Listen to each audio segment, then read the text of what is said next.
wind was a physical thing, a malevolent spirit that clawed at the seams of Captain Brian Braddock's tactical uniform. Below him, the vast, unforgiving white of the Svalbard archipelago stretched to the horizon. The mission was a ghost hunt. SWORD had detected a temporal energy anomaly, a pocket of time that shouldn't exist, pinging from somewhere beneath the ice. After the blip, no anomaly was too small to ignore. Anything, Captain? Maria Hill's voice crackled in his ear, tinny with distance. Just a whole lot of nothing, Director, Brian replied, his green eyes scanning the ice. His red hair was a stark slash of color against the endless white. The readings are strongest here, but it's solid ice as far as my ground-penetrating radar can see. As if on cue, the ground shuddered. Not a quake, but a deep, resonant hum. A fissure cracked open not 20 meters away, a jagged black wound in the ice. The hum intensified, pulling at him like a siren's song. Correction, Brian said, unclipping his Union Jack shield from his back. Found something. He rappelled into the fissure, his boots finding purchase on walls of ancient blue-tinged ice. The chasm opened into a cavern of breathtaking scale. It wasn't a natural formation. The walls were carved, depicting scenes of grand castles and knights in battle. In the center of the cavern, bathed in a soft, internal luminescence, was a tableau of impossible clarity. Two men, locked in eternal combat, were frozen mid-motion within a colossal block of ice. One, a man with long brown hair and a noble beard, was clad in brown and red leathers, his face a mask of determined agony. The other was encased in jagged black armor, a figure of pure menace. Between them, plunged into a simple stone dais, was a sword. It was a simple longsword, yet it seemed to command the entire scene. Brian approached, his breath misting. The energy readings were off the charts, all emanating from the blade. This was beyond Asgardian tech, beyond anything he'd ever encountered. Science and tactics were his tools, but this felt like something else entirely. Magic. He deactivated his blaster gauntlet, the metal plates retracting with a soft hiss. He reached out a gloved hand, then hesitated. A lifetime of training screamed at him not to touch the unknown variable. But the hum from the sword wasn't a warning, it was a call. A plea. Pulling off his glove, he laid his bare fingers against the cold, worn leather of the hilt. Fire, not of heat but of pure energy, surged up his arm. His mind fractured. Visions flooded him, a golden city, a round table, a beautiful queen, a devastating betrayal. He felt the weight of a crown, the loyalty of knights, the sting of failure. A name echoed in the storm of images, Excalibur. The power settled deep in his bones, a coiled serpent of strength that resonated with his own carefully honed abilities, amplifying them 100-fold. The world spun into darkness. He awoke to the deafening crack of shattering ice. He pushed himself up, his muscles feeling denser, stronger. The entire cavern groaned. The massive block of ice encasing the two warriors was splintering, fissures racing across its surface. The knight in black armor dissolved first, not into flesh and blood, but into a shrieking vortex of shadow and malice. It swirled violently before rocketing up through the ceiling of the cave, leaving a perfectly round tunnel in its wake. Then, with a final, percussive boom, the rest of the ice exploded outward. The other man, the one in red and brown, fell to his knees, gasping, the first breath he'd taken in 1,500 years rattling in his chest. He looked at his hands, then at Brian, his eyes wide with a profound, kingly confusion. Before Brian could speak, his comms unit shrieked to life. Captain, code red. Massive energy signature just appeared over the English Channel. It's tearing apart the coastline. A holographic display flickered to life on Brian's gauntlet. It showed a live news feed. A terrifying, black shadowy mass, swirling like a storm of liquid night, hovered over the sea. Chunks of the white cliffs of Dover were breaking away, levitating into the air before crumbling to dust within the entity's grasp. It was the same shadow that had just escaped the cave. Brian looked from the horror on the screen to the kneeling man before him. The man's gaze fell upon the sword in the stone, and a flicker of recognition, of ownership, sparked in his eyes. Brian felt the power of that same sword humming in his own veins. He was a soldier, a protector of Britain, and before him was a legend made flesh, while a nightmare from that same legend was currently savaging his home. Who are you? The man asked, his voice raspy with disuse. Brian's mind raced. He had a duty to his country, a duty to SWORD, and now a duty tied to the ancient power thrumming within him. He looked at the lost king and the unfolding disaster on his screen. Perseverance and trust. It was all they had. Brian Braddock lowered his gauntlet, the holographic image of Dover's desecration vanishing but not the sickening lurch in his gut. The raw power humming through his veins was a foreign language, but the duty it screamed was crystal clear. Protect Britain. He met the kneeling man's gaze, seeing not just confusion but a profound, soul-deep weariness. "My name is Captain Brian Braddock," he said, his voice steady despite the chaos. "I am a protector of this realm." The man's eyes, the color of rich soil, narrowed. He pushed himself to his feet, a slow, deliberate movement that spoke of ingrained authority. He was taller than Brian had first thought, broad-shouldered and solid, a warrior even in his disorientation. He glanced at the empty dais where the sword had been, then back at Brian, a flicker of suspicion in his expression. "Braddock," he repeated, the name rolling strangely off his tongue. "And this realm, what year is it? What king sits the throne?" Brian's comms crackled. "Captain, status report. What was in that cave? The entity over the channel is draining energy from the grid. We need you back at base now." He held up a hand to silence the frantic voice of the SWORD agent. "Stand by." He turned back to the man. "There is no king, and the year, it is 2025. The man recoiled as if struck. The color drained from his face, leaving his skin the pallor of old parchment. 15 centuries, he whispered, the words catching in his throat. He stumbled back, his hand finding the icy wall for support. "Camelot, Guinevere, my knights, all gone. Dust." Brian felt a pang of sympathy, an emotion he quickly suppressed. There was no time. "I know this is a shock," he said, his tone shifting to one of command. "But that thing that attacked you in the ice is now attacking my country. I need to know what it is." The man's focus sharpened, the grief momentarily eclipsed by a familiar ancient anger. "He is Mordred," he growled, the name a curse. "My son, a creature of shadow and spite born of dark sorcery." He looked at Brian, a new, desperate light in his eyes. "And you touched my sword. I can feel its light in you. Excalibur." The name sent a jolt through Brian, a confirmation of the visions. Before he could process it, the cavern groaned, shaking violently. Dust and ice rained from the ceiling. The temporal anomaly that had preserved them was collapsing. "We have to go. Now," Brian commanded, striding toward Arthur. He reached for the man's arm. Arthur flinched away, his hand instinctively going to where his own sword hilt should have been. "I will not be taken prisoner by some strange soldier in gleaming armor. My place is on the battlefield against Mordred." "The battlefield has changed," Brian snapped, frustration sharpening his voice. "You'll be facing fighter jets and laser grids, not men with spears. You'll die before you get within a mile of him. I am trying to help you. We need to trust each other." He saw the conflict warring in the king's face, pride against pragmatism, despair against a flicker of hope. The ground bucked again, harder this time. A massive chunk of ice crashed down where they had been standing seconds before. "All right," Arthur conceded, his voice heavy with reluctance. "Lead on, Captain Braddock. Show me this new world of yours." "Hold tight," Brian said, activating the emergency transmat on his gauntlet. A column of shimmering blue light enveloped them, the hum of advanced technology a stark contrast to the ancient magic of the cave. The world dissolved into a dizzying stream of data and light. They rematerialized with a soft thump on the polished deck of the SWORD orbital station, the Peak. The transition from a collapsing ice cave to the sterile, humming corridor of a top-secret space station was jarring. SWORD agents in tactical gear immediately surrounded them, rifles raised. Arthur, in his medieval leathers, looked like a figure torn from a history book and pasted into a science fiction film. He tensed, his hand balling into a fist, his eyes darting around at the blinking lights and holographic displays.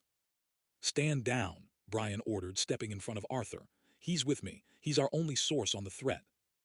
Director Hill's image appeared on a nearby wall-sized monitor, her expression grim. "Braddock, you have 1 minute to explain why you've brought a historical anomaly onto my station, while his counterpart is leveling a national landmark." "Director, this is..." Brian paused, the absurdity of the situation hitting him full force. "This is King Arthur. The man attacking Dover is Mordred. They were frozen in a temporal stasis field. The energy I absorbed from his sword, Excalibur, woke them both up." Hill's eyebrow arched, a masterclass in controlled disbelief. "King Arthur, as in the Round Table, you're telling me a myth is currently standing on my bridge." "I am no myth, madam," Arthur said, his voice resonating with a power that cut through the clinical hum of the station. He stepped forward, his regal bearing unshakable even amidst the advanced technology. "And my son is no mere anomaly. He is a plague. If you wish to save your Britain, you will need more than these strange metal spears. You will need me. And you, he said, turning his intense gaze on Brian, will need to learn how to wield the power you have stolen. Director Hill's hologram flickered, her expression an impassive granite mask that Brian knew concealed a maelstrom of calculations. Captain Braddock, your sentiment is noted. Your King Arthur will be escorted to a debriefing cell. We have a level 7 energy entity tearing apart a sovereign nation. I will not have my response strategy dictated by a fairy tale. He is not a fairy tale and he is not a prisoner, Brian countered, stepping slightly to shield Arthur from the armed agents. The power from Excalibur hummed under his skin, a low thrum of protective instinct. He's the only one who knows what we're facing. Grounding him is a tactical error. Arthur's voice, calm and deep, cut through the tension. Your director is correct in one regard, Captain. I am no soldier of hers to be ordered about, but I am a king, and my kingdom is under siege by my greatest shame. I will not be locked away while Mordred feasts on the soul of this land. He met Hill's holographic gaze without flinching. Your weapons will fail. You do not fight a man, nor a simple beast. You fight a wound in the world given form and will. Your spears of light will only make it bleed more darkness. Hill was silent for a long moment. On the main view screen, the swirling vortex over Dover pulsed, and a fresh cascade of chalk and earth fell into the churning sea. Fine, she conceded, her voice tight. He can observe from the briefing room, but he is your responsibility, Braddock. Let's see if his ancient wisdom can offer more than doomsaying. All senior tactical staff to the briefing room. Now. The room was a stark contrast to the rest of the station, an amphitheater of dark metal and glowing orange data streams. A massive holographic table dominated the center, displaying a real-time tactical feed of the Dover coast. The shadowy mass, now designated EBE Mordred, was a chaotic storm of negative energy signatures. Technicians rattled off data about atmospheric pressure drops, electromagnetic flux, and structural integrity failure of the cliffs. Initial scans show the entity is drawing ambient energy from the surrounding area, including the national power grid and solar radiation. A science officer explained, highlighting fluctuating energy waves with a flick of her wrist. It appears to be a self-sustaining vortex of unknown, possibly extra-dimensional, energy. Arthur, standing stiffly at Brian's side, scoffed. Extra-dimensional. It is born of a mother's curse and a father's failure. It is hatred given breath. The officer stared at him, bewildered. Sir, the energy readings are. Your readings are meaningless, Arthur interrupted, his eyes fixed on the hologram. You see a storm. I see the heart of the beast. It has no true physical form. It is a shadow that consumes the light. You cannot shoot a shadow. With all due respect, the tactical chief, a stern man named Commander Davies, cut in. We can and we will. We've developed phased energy cannons specifically for non-corporeal threats. We will deploy Strike Wing Gamma, 3 Quinjets armed with Mark IV Sunlance cannons. They'll saturate the target with a focused particle beam, destabilizing its matrix. Brian felt a cold knot tighten in his stomach. It sounded logical. It sounded like 100 mission briefings he'd attended before. But Arthur's certainty was unnerving. The memory of the power he'd felt from the sword, a power that felt nothing like science and everything like what Arthur called light, resonated with the king's warning. Commander, Brian began, what if he's right? What if conventional energy is what it feeds on? Davies turned to him, his expression hardening. Captain, you've been exposed to an unknown energy source yourself. With all due respect, your judgment may be compromised. The plan is sound. We bombard, we contain, we analyze the remains. Director Hill's voice echoed from the room's speakers, leaving no room for argument. The plan is approved. Captain Braddock, you will lead the strike. Your new enhancements may provide a unique advantage. Get it done. The flight to the English coast was tense and quiet. From the cockpit of the lead Quinjet, Brian watched the pristine blue of the channel give way to a bruised, unnatural twilight that hung over the coastline. Below, the famous white cliffs looked like they'd been clawed by some colossal beast. The vortex that was Mordred was a terrifying spectacle, a swirling, silent hurricane of pure blackness, shot through with veins of sickly purple energy. All ships in position, Davies' voice crackled over the comms from the peak. Target is confirmed. On my mark, open fire. Brian gripped the controls, his knuckles white. He could feel Arthur's words echoing in his mind. You will only make it bleed more darkness. Mark. 3 beams of incandescent golden light erupted from the Quinjets, converging on the heart of the shadow. They were brilliant, powerful. the pinnacle of SWORD's technological might. For a single, breathless second, they struck the mass, and it seemed to recoil, to shrink. A cheer started in the cockpit from his co-pilot, but it died in his throat. The vortex didn't destabilize. It pulsed. The golden light of the Sunland's cannons didn't dissipate it. It was siphoned, drawn into the swirling darkness like water down a drain. The sickly purple veins within the shadow flared, brightening to a violent magenta. The vortex swelled, doubling in size with an audible low-frequency hum that vibrated through the Quinjet's fuselage. Then it struck back.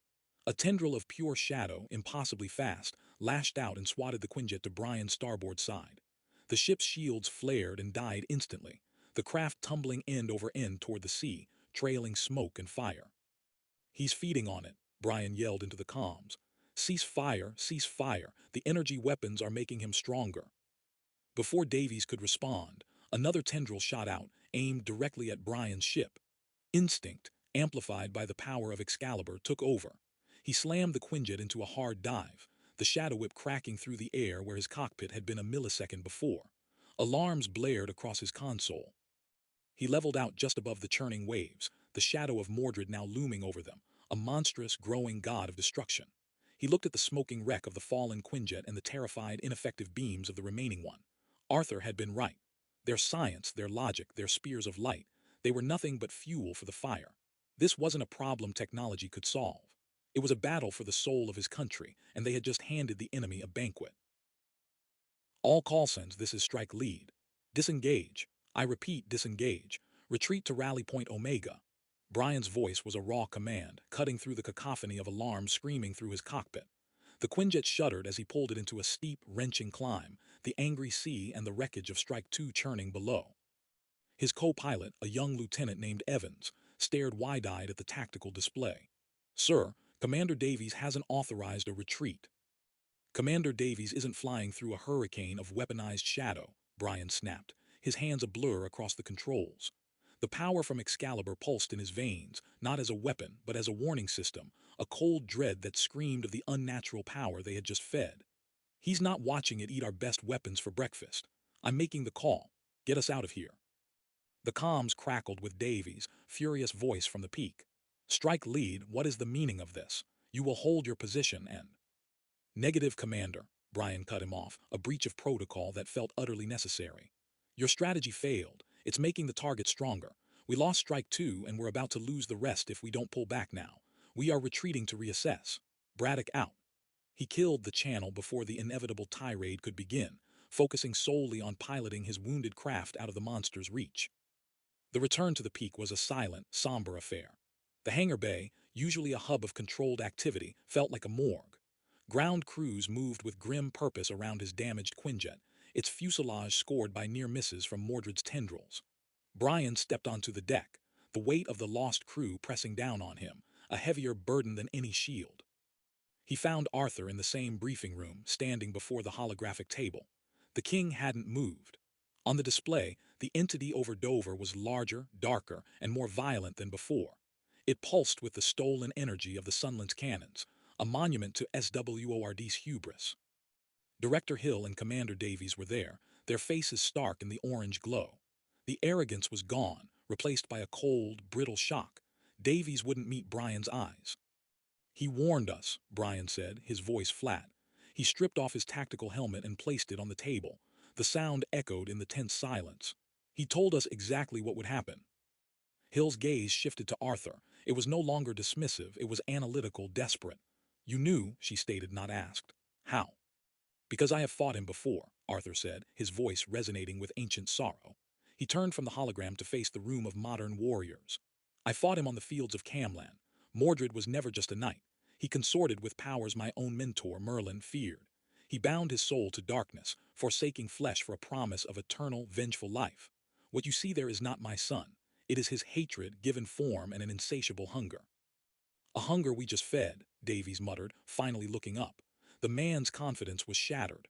"Our most advanced energy weapons, it absorbed them." "You offered a torch to a creature born of shadow," Arthur explained. "It craves energy, light, life, hope. It consumes them all and leaves only a void. Your spears of light were a feast." Brian leaned forward, his hands flat on the table. The power within him felt restless, agitated by its proximity to Mordred's antithetical energy, even through the distance of space. Then how do we fight it? If weapons don't work, what does? Arthur's gaze fell upon Brian, and for the first time there was something other than suspicion in his eyes. There was a glimmer of shared purpose. Not with weapons of this age. Mordred is a wound of magic. He can only be undone by magic. He is bound to Excalibur. The sword that was his downfall can be so again. But the sword is. Brian trailed off, looking down at his own hands. He could feel its power, an echo of the blade, but the physical object was still in fragments back in the ice cavern. A shadow of its former self, Arthur finished, nodding gravely. Broken in my final battle. The shard you touched contains its heart, its light, but not its full strength. It has bonded with you, Captain, chosen you as its wielder for this new era. But to face Mordred as he is now, the blade must be made whole. Director Hill, ever the pragmatist, cut to the core of the matter. Made whole? How? Where? Arthur's eyes took on a distant, haunted look, as if seeing a place far beyond the sterile metal walls of the station. There is only one place where such a thing is possible, a place that exists outside the conventional flow of time, hidden from the eyes of men. It is the source of Excalibur's power, the heart of Britain's magic. He looked from Hill's skeptical face to Brian's intent one. We must go to Avalon. The name hung in the sterile air of the briefing room, an ancient, impossible word, Avalon. It landed with the weight of myth, silencing the hum of servers and the frantic whispers of analysts outside the room. Commander Davies scoffed, a sharp, incredulous sound that broke the spell. Avalon, you want us to divert resources to find a fairy tale. Director, this is absurd. Director Hill's expression was a mask of cold calculation, but her eyes betrayed the desperation churning beneath. She had just watched her best technology fail spectacularly, costing lives and strengthening an enemy she couldn't comprehend. Absurdity was becoming her new reality. A fairy tale just tore a hole in the English coastline, Commander, she countered, her voice dangerously quiet. Explain Avalon, Your Majesty. The honorific was laced with steel. Arthur met her gaze, his own unwavering. It is not a place you can find with your star charts or satellites. It is the soul of this island's magic, hidden between the ticks of a clock, behind the curtain of the rain. It is a state of being as much as a location, a frequency, and it is the only place with the means to restore the blade. A frequency, Davy stepped forward. Then give us a harmonic resonance, a wavelength, something we can track. You seek to measure a soul with a ruler, Arthur said, a flicker of pity in his eyes. It cannot be found, it must be felt. The power you now carry, Captain, he said, turning to Brian, is a spark from Avalon's forge. It remembers the way home. It is a compass, but one that points not to a direction, but to a doorway. Brian felt the truth in Arthur's words. The energy thrumming beneath his skin was not a weapon system to be calibrated. It was a living thing, a current that recognized its source. He looked at Hill, the weight of his lost crew settling on his shoulders. He's right, Brian said, his voice firm. He had followed protocol. He had trusted the science. And he had led his pilots into a slaughter. Trust had to be placed elsewhere now. Let us try. What have we got to lose? Hill's jaw tightened. She studied Brian, then Arthur, her mind weighing the catastrophic certainty of Mordred's growth against the infinitesimal chance that this medieval king was telling the truth. Fine, she conceded, the word clipped. You have 1 hour.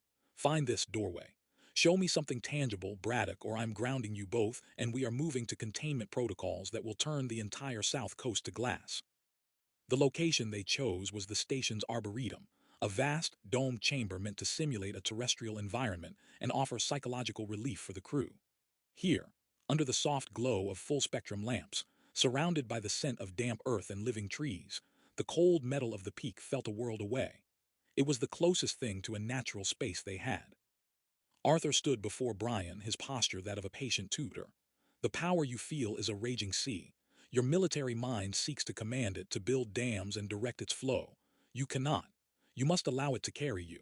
Quiet your thoughts of battle, of tactics, of grief. Brian closed his eyes, taking a deep breath. Quiet his thoughts. His mind was a storm of tactical displays, of Evan's wide, terrified eyes, of the screaming alarms in the cockpit. Perseverance. He pushed the images away, focusing on the hum of energy within him, the strange warmth that had become part of his being. How? He asked, his voice tight. Do not think of the sword. Think of what it represents, Arthur guided, his voice a low baritone. It is not a weapon, it is a promise. A symbol of rightful sovereignty, of the bond between the land and its protector. You are that protector now. Feel the land, not the broken cliffs of Dover, but the whole of it. The rolling hills of Mercia, the granite tors of Cornwall, the misty glens of Caledonia. Feel it all. Let the power inside you reach for it. Brian focused. He let the noise of the station, the weight of his uniform, the grief in his heart fall away. He reached inward, not with command, but with a question.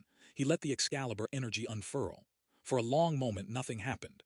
Doubt, cold and familiar, began to creep in. This was a fool's errand, a ghost story. Do not falter, Arthur's voice cut through the doubt. The land feels your hesitation. Trust it, trust yourself. Brian pushed deeper. He let go of his last anchor of scientific certainty and just believed. A warmth bloomed in his chest, spreading through his limbs not as a surge, but as a gentle tide. The air around him grew heavy, thick with the smell of ozone and wet moss.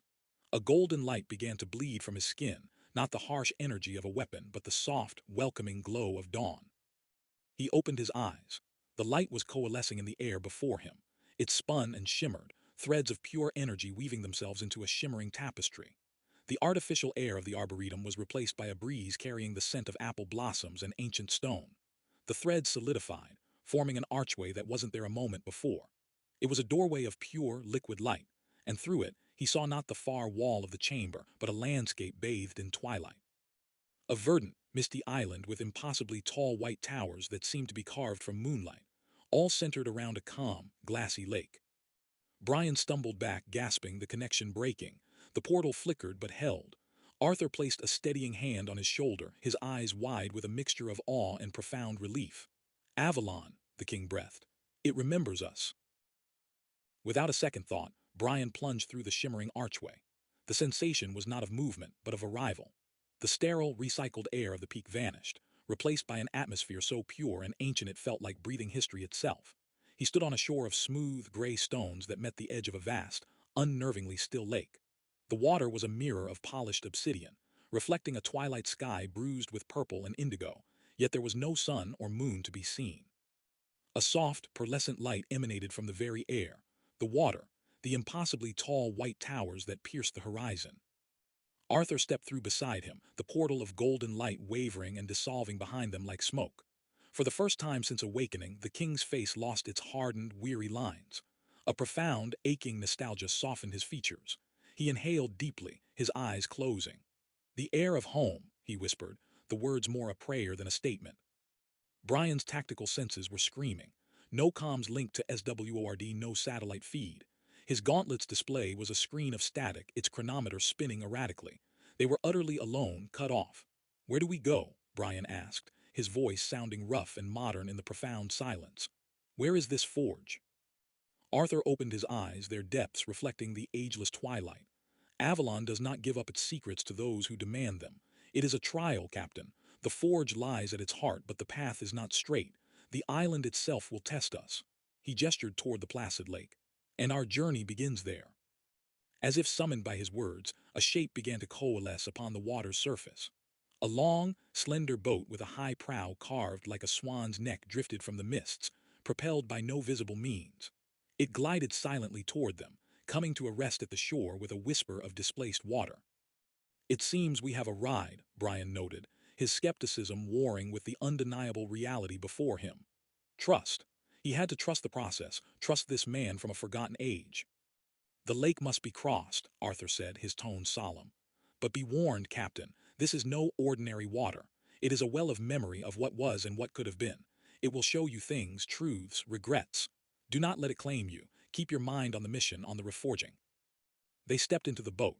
The moment their feet touched the strange, cool wood, it began to move, pulling away from the shore with a steady, silent grace. Brian sat opposite Arthur, his hands resting on his knees, every muscle tense. The air grew cooler as they moved toward the center of the lake. Wisps of mist, thick as cotton, swirled around them. Then the surface of the water began to shimmer. Images swirled in its dark depths, faint at first, then sharpening into vivid, painful clarity. Brian saw the Quinjet strike Gamma 2, engulfed in a storm of magenta shadow. He heard Evans' last, desperate call over the comms, a sound he had tried to suppress. The faces of his lost team looked up at him from the water, their eyes accusing. You led us there. You failed us. He flinched, his jaw tight. Perseverance. He forced his gaze away, looking at Arthur. The king was staring into the water with an expression of immense sorrow, Reflected in the obsidian surface was not Brian's failure but Arthur's. A younger Arthur standing over the body of a knight, his face a mask of grief. The glittering court of Camelot, vibrant and full of life, slowly dissolving into smoke and ruin. A woman with long, dark hair turning away from him, her face wet with tears. Guinevere. She never forgave me for Lancelot, Arthur murmured, his voice thick with a grief 15 centuries old. And in that crack in our trust, Mordred planted the seeds of our downfall. The boat continued its inexorable journey. The visions intensified. Brian saw his own life, his training at the academy, the pride on his parents' faces, his first mission as Captain Britain, a symbol of hope. Then the images twisted. He saw London burning under Mordred's shadow, the Union Jack on his shield turning to ash. He saw himself failing, the power of Excalibur sputtering out as he was consumed by darkness. The lake was showing him his deepest fears. It feeds on doubt, Arthur's voice cut through the despairing visions. It tests our resolve. Look at me, Brian. Brian tore his eyes from the horrifying prophecy in the water and met the king's gaze. Arthur's face was etched with pain, yet his eyes held a core of unbreakable steel. Our pasts do not define our future unless we allow them to. We have both failed. We have both lost. That is the price of leadership. The question is, what will we do now? Will we drown in what was, or will we fight for what can be? Arthur's words were a lifeline. Brian grasped it. He focused on the king's unwavering stare, using it as an anchor against the psychic storm. He thought not of the crew he'd lost, but of the countless lives he could still save. He thought of the promise he had made to protect his country. The churning visions in the water began to recede, the voices of his failures fading into a dull murmur. The mist ahead of them thinned, revealing a small island at the center of the lake. Upon it stood a single, ancient yew tree, its branches gnarled and twisted like an old man's hands. At its base, nestled amongst the roots, was a simple stone anvil. There was no fire, no bellows, no forge in the traditional sense. But resting on the anvil was the hilt and crossguard of a magnificent sword, its blade shattered into 1,000 glittering shards that lay scattered around it like fallen stars. The boat slid to a halt against the island's shore. The trial of the lake was over. They had persevered. They had trusted each other through the mire of their own regrets. Now, the true test began. The forge of the once and future king, Arthur said, stepping onto the island. It is not fire that will mend this blade, Captain. It is will. It is sacrifice. It is purpose. He looked from the shattered sword to Brian. The power is within you. You must draw it out and pour it into the anvil. You must give it a piece of yourself to make Excalibur whole again. Brian approached the anvil, his boots crunching softly on the sacred ground. The air around the ancient yew tree was heavy and still, charged with a power that made the hairs on his arms stand up. The shards of Excalibur lay like a constellation of fallen light, each piece pulsing with a faint, sorrowful glow. The hilt, still intact upon the stone, seemed to wait, a king without a kingdom, a hand without a blade. It is not a machine, Captain, Arthur said, his voice a low reverence. You cannot command it, you must persuade it. The blade was shattered by my doubt, by Mordred's hate. It can only be made whole again by its opposite, absolute conviction. Brian ran a gloved hand over the cold, moss-kissed stone of the anvil. His tactical mind reeled, searching for a procedure, a sequence of actions. Conviction in what? In myself, in you, in this place. In the purpose, Arthur clarified, stepping beside him. He pointed not at the hilt, but at Brian's chest. The power you hold is a fragment of the sword's soul, but it is bonded with yours. It is now tied to your identity as a protector. To reforge the blade, you must pour that identity, your will, your memories, your very spirit as Captain Britain, into this anvil. You must show the sword why it needs to exist again. Give it a piece of yourself. The words from the end of their lake journey echoed in his mind. This was more than just a power transfer. It was a spiritual transaction, and the cost was terrifyingly ambiguous. What if it took too much? What if it left him an empty shell? He looked at Arthur, whose face was a study in grim resolve. The king had drowned in his regrets on the lake and emerged with a purpose clearer than ever. He was trusting Brian with the legacy of his entire age. Trust, perseverance, the pillars of their journey. Brian nodded slowly, stripping off his gauntlets and placing them carefully on the ground. He needed to do this with his own hands. He took a deep, grounding breath, the ancient air of Avalon filling his lungs. He closed his eyes, shutting out the twilight and turning his focus inward. He didn't search for the crackling energy he used to power a blaster bolt. He searched for something deeper. He recalled the oath he took, the weight of the Union Jack shield on his arm for the first time. He pictured the faces of the people he'd sworn to protect, the vibrant, chaotic, resilient streets of London. He felt the sting of failure overstrike Gamma too, not as a wound, but as a catalyst, a solemn vow that it would never happen again. He placed his bare hands on the anvil. At first there was only cold stone. Then a spark. He pushed, not with muscle but with will. He channeled the core of his being, the very concept of Captain Britain, into his palms. A brilliant golden light, the same hue as the portal, erupted from his hands, flowing like liquid sun into the stone. The anvil began to hum, a low, resonant frequency that vibrated through Brian's bones. More, Brian, Arthur urged, his voice tight. It is not enough to offer it your strength. You must offer it your vulnerability, your fear. It must know the darkness it is meant to fight. Brian grit his teeth, pushing deeper. He let the anvil see his terror, his fear of inadequacy, of letting his country down, the nightmare vision from the lake of London burning. He poured his grief for his lost crew into the light, transmuting it from a burden of guilt into a fuel of righteous purpose. The golden light intensified, turning white-hot. The scattered shards on the ground began to tremble, lifting from the earth as if drawn by a magnet. One by one, they flew towards the hilt, a river of incandescent metal dust. He felt a draining sensation, a profound exhaustion that went beyond muscle fatigue. It was as if his memories were being copied, his life force siphoned away. A wave of dizziness washed over him. His vision swam. Personal burnout, the tactical part of his brain, warned. System failure imminent. Do not yield. Arthur's voice was a roar over the rising hum. Show it the future you fight for, a Britain of hope, not of shadow, a world of light, not of despair. Give it a reason to be whole. With the last vestiges of his strength, Brian focused on a single, powerful image. Himself and Arthur standing side by side on the white cliffs of Dover, not as they were broken and shadowed, but as they would be bathed in the light of a rising sun, Mordred's darkness banished forever. He poured that hope, that unwavering belief in victory, into the forge. The anvil flared with a light so brilliant it was blinding, a pure, silent detonation of creative force. The sound ceased, replaced by a sudden, absolute silence. Brian's strength gave out completely. He collapsed backward, his arms numb and powerless, caught just before he hit the ground by Arthur's strong grip. As his vision cleared, he saw it. Resting on the anvil, where moments before there had been only a hilt and dust, was Excalibur. It was whole. The blade was a flawless length of polished steel, seeming to drink the twilight of Avalon and reflect it back as starlight. Faint golden runes, invisible before, now glowed along its fuller, pulsing in time with a slow, steady heartbeat. It was more than a sword. It was a promise forged in steel and spirit. Arthur gently helped Brian to his feet. The king looked at the blade, not with triumph, but with a deep, profound reverence. You did it, Captain. Brian stared at the reforged sword, feeling an echo of its power resonate within his depleted soul. The shard within him was no longer a fragment. It was a complete circuit, connected to its source. They had succeeded. But as he looked at the perfect, mythic weapon, a new, cold dread settled in his stomach. Wielding a legend was a far greater burden than merely carrying its pieces. The light receded, leaving behind an almost holy silence on the aisle. Brian's breath came in ragged gasps, his body trembling with a cellular deep exhaustion. Arthur's grip was the only thing holding him upright, a solid anchor in a world that had just dissolved into pure energy and reformed. On the anvil, Excalibur lay impossibly perfect. It wasn't merely repaired, it was reborn.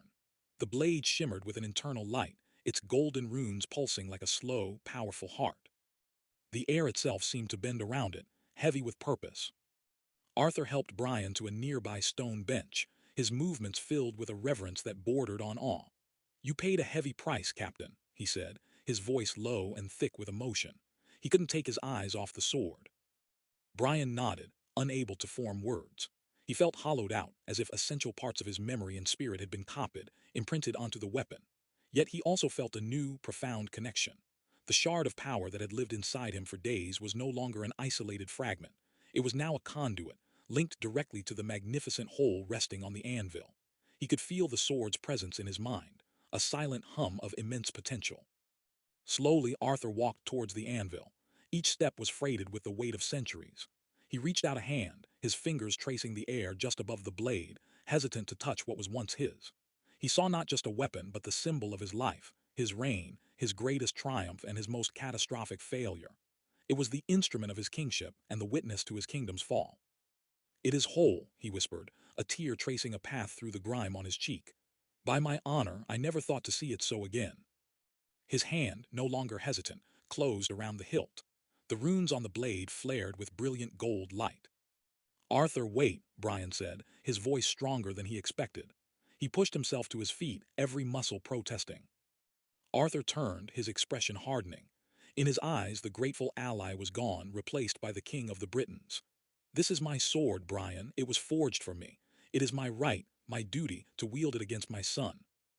It's not that simple, Brian countered, taking a step forward. I gave a part of myself to it. We're connected. The power that reforged it came from me, from my life, my role as a protector of this age. You were a conduit, Arthur stated, his grip tightening on the hilt. A noble and necessary vessel. You have my eternal gratitude. But the battle ahead requires a hand that knows this blade's every balance, every secret. I have bled with this sword. I have ruled with it. I will have my vengeance with it. The air grew tense. The trust they had forged crossing the lake of memory felt suddenly fragile. This was a conflict that went deeper than tactics. It was a clash of legacy and necessity, of past and present. This isn't about vengeance, Brian insisted, his own resolve hardening. It's about saving millions of lives. The power in that sword, it's tied to me now. If you take it, you might just be holding a perfectly sharp piece of steel. The magic answered me. It answered the spirit of Britain which you channeled, Arthur retorted, his voice rising. He lifted the sword from the anvil. It felt impossibly light in his hand, a perfect extension of his arm. The runes glowed, but their light seemed cooler now, less vibrant. He took a practiced swing, the blade cutting through the twilight air with a silent, lethal grace. It was the same sword, yet different. He could feel a subtle resistance, a quiet dissonance, like a musical instrument played slightly out of tune. Brian felt it too, a dull ache in his soul, a sense of disconnection. Don't you feel it? He asked. It's not fully yours anymore, it's ours. Arthur paused, his jaw tight. He looked from the magnificent blade to the exhausted but determined man before him. He saw the truth in Brian's green eyes, the echo of the sacrifice he'd just witnessed. He had asked Brian to trust in magic, in myth, in him. Now the roles were reversed. He had to trust this man from the future with the single most important object of his entire existence. His shoulders slumped, the kingly pride giving way to the weary wisdom of a man who had already lost one kingdom to doubt. My pride, it is a difficult beast to kill, he admitted, his voice softening. He walked back to the anvil and laid Excalibur back upon the stone with a soft clang that echoed in the silence. Mordred is my failure, Arthur said, his gaze fixed on the blade. My sin. I thought it must be my hand that ended him. It will be, Brian said, stepping to his side. Your knowledge, your experience, my connection, my strength. We fight him together. That's the only way we win. We have to trust each other. Arthur looked at Brian, a long, appraising gaze. He saw not a thief or a usurper, but a worthy successor to a vow he himself had made long ago, to protect the Isle, no matter the cost. He nodded slowly. Together, he agreed. As the word was spoken, a profound harmony settled over the forge. Brian reached out and placed his hand on the hilt. The runes flared with a warm, brilliant light, brighter than before. Arthur placed his own hand over Brian's. The light enveloped them both, a silent pact sealed by the sword itself. In that moment, a shimmering archway, identical to the one they had entered, materialized before them, its pearlescent surface swirling with the promise of return. They stepped through, leaving the timeless twilight of Avalon behind. The transition was instantaneous. One moment they were on a mythical isle, the next they stood on the cold, metallic floor of the SWORD Arboretum. The portal vanished behind them. Director Hill's hologram flickered into existence immediately. Her face was grim. Captain, you're back. Report. Before Brian could answer, his eyes were drawn to the massive tactical display on the far wall. It showed a satellite image of London, but it wasn't the city he knew. A vast, swirling vortex of absolute blackness covered its heart, tendrils of shadow snaking out through the boroughs, extinguishing the city's light street by street. Mordred was no longer just on the coast. He was consuming London. Arthur stared at the screen, his face a mask of horror and resolve. He has made his throne in the heart of the kingdom. Brian gripped the hilt of Excalibur, the sword's power humming in his veins, a ready counterpoint to the dread coiling in his gut. The trials were over. The war had begun. The silence in the Arboretum was a vacuum, instantly filled by the low, desperate hum of the tactical display. The image of London was a nightmare rendered in satellite data. A wound of pure blackness had been torn in the city's center, a swirling vortex of shadow that pulsed like a diseased heart. From it, veins of darkness crept outward, extinguishing the familiar grid of city lights, block by agonizing block. Westminster, the South Bank, the City of London, all were being swallowed. My God, Brian breathed, the exhaustion from Avalon forgotten, replaced by a cold surge of adrenaline. The hilt of Excalibur was a warm, solid reality in his hand, a stark contrast to the unreality on the screen. Director Hill's holographic face was a mask of cold fury. All skepticism had been burned away, leaving only grim necessity. Report, Captain. What is that sword, and can it stop that? It's Excalibur. Whole again, Brian said, his voice ringing with newfound authority. And yes, but not alone. He looked at Arthur, whose face was etched with a sorrow so deep it seemed to span centuries. The king wasn't looking at a tactical map. He was watching his kingdom bleed. He seeks a throne, Arthur said, his voice a low growl. The symbolic heart of the nation. He will drain it of all life, all hope, and build his dark Camelot on its bones. We can't fight the vortex directly, not yet, Brian declared, his mind racing, tactical instincts merging with the sword's mystical hum. We fight the bleed. We establish a perimeter, contain the spread, and get every civilian out of the affected zones. Director, I need control of all SWORD assets in the European theater, and I need a direct line to the Prime Minister's emergency cabinet. Hill didn't hesitate. Granted, what are your orders, Captain? The shift was palpable. He was no longer just Captain Braddock, SWORD operative. He was Captain Britain, and this was his charge. Commander Davies, Brian began, his voice sharp, scramble every available transport. I want a full-scale evacuation of the outer boroughs bordering the shadow. No energy weapons. I repeat, no energy weapons. Use kinetic rounds, sonic dispersers, whatever you have that doesn't emit light or concentrated energy. We are not feeding the beast another meal. He turned to Arthur. Where will he be weakest? What are the rules of this fight?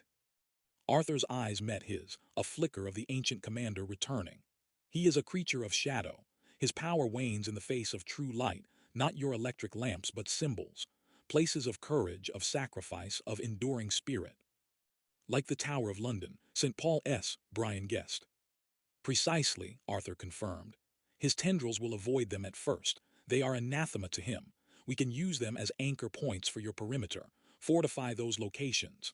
They will be islands of hope in the dark. The plan solidified in Brian's mind, a fusion of ancient mysticism and modern military strategy. Hill, get me schematics for the London Underground. We'll use the tunnels for evacuating civilians trapped inside the perimeter. Arthur, I need you on the ground with me. Your knowledge is our best weapon. Within minutes, they were aboard a modified Quinjet, screaming through the upper atmosphere. Below, the sight was even more terrifying than on the screen. The shadow over London was not merely an absence of light. It was an active, consuming entity, a patch of void that seemed to drink the very sky. Around its edges, shadowy, vaguely humanoid shapes coalesced, pouring into the streets. They landed at a hastily established command post at the Thames barrier, miles east of the central corruption. The air was cold, carrying a faint, metallic scent of ozone and something else, despair. Brian stepped onto the tarmac, Excalibur now strapped to his back, its light a soft, golden aura that pushed back the unnatural twilight. He coordinated with frantic emergency services, his commands clear and concise, his presence a calming influence. He directed SWORD strike teams to reinforce key locations Arthur had identified, turning historic landmarks into fortified strongholds. For hours, they fought a desperate holding action. Brian was a whirlwind of motion, his Union Jack shield deflecting shards of solidified shadow, his blaster gauntlets, recalibrated to fire concussive force bolts, shattering the wraith-like creatures that swarmed the perimeter.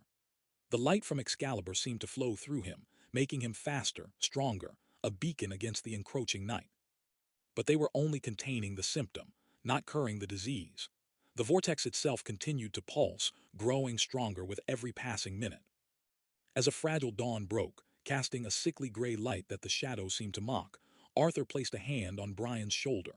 The king's face was grim, his eyes fixed on the dark heart of his city. You have given them a chance, Brian, he said. You have built the shield wall, but a shield wall cannot win a war. It can only delay the inevitable. What are you saying? Brian asked, panting as he watched a shadow tendril retreat from the tower of London's Excalibur-blessed defenders. This is my battle, my son, Arthur stated, his resolve absolute. I must face him at the center of his power, alone. Alone, Arthur, that's suicide. We fight him together, that was the pact. The pact was that we would win together, Arthur corrected gently. Your fight is here, holding the line, protecting the people. You are the shield of Britain. I must be the spear. His focus must be on me, on the father he hates. That is the only way to expose his heart to your final strike. Brian saw the unshakable truth in the king's eyes. This was not a tactical decision. It was a necessary sacrifice, a king's final duty. It was a matter of trust, the ultimate test of their bond forged in Avalon. Be safe, Brian said, his voice thick with emotion. Arthur nodded, a faint, sad smile on his lips. There is no safety for me until this is done. Without another word, King Arthur turned and began to walk towards the vortex. He strode past the barricades, past the last line of SWORD agents, his medieval form a stark silhouette against the creeping darkness. He did not carry a weapon.